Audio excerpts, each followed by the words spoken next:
What's the biggest secret you're currently hiding? I've been secretly living in my university's library for the past 8 months, and not even my best friend knows. It all started when my parents lost everything in a bad investment and couldn't afford my $24,000 yearly dorm fees anymore. The housing office said I had 2 options: pay up or leave school. I wasn't about to give up my scholarship at one of the best engineering programs in the country, so I got creative. Our library is this massive 5-story building that's open 24/7 during semester. The basement level has these old study rooms from the 1960s that nobody uses anymore because they're too far from the Wi-Fi spots. But what most people don't know is that there's a tiny maintenance closet hidden behind the last row of study rooms. I discovered it during finals week last year when I was looking for a quiet spot to cram. The door was unlocked, and inside I found an old desk, chair, and even a sink. Turns out it used to be the night guard's break room before they switched to roaming security. When the housing crisis hit, I remembered that room. The first night was terrifying. I waited until 2 a.m. when the library was nearly empty, then snuck in with my backpack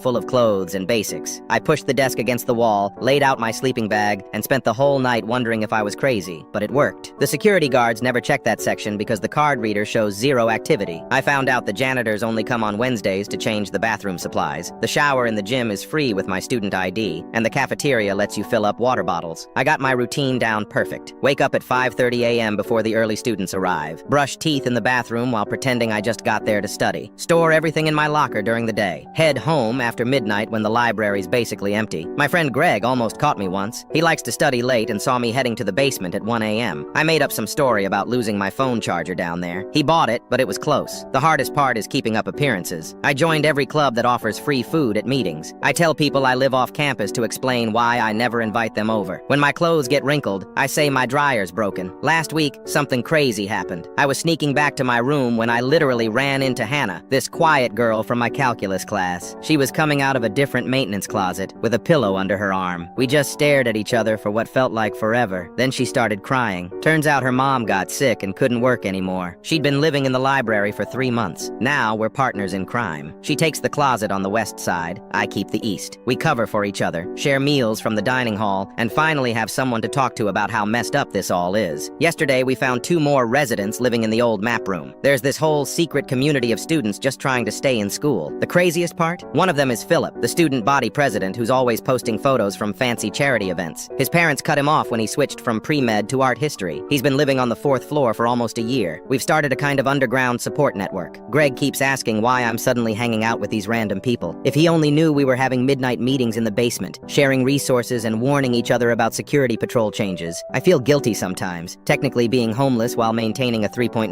GPA. But mostly I'm proud. We're all just trying to get our degrees without drowning in debt.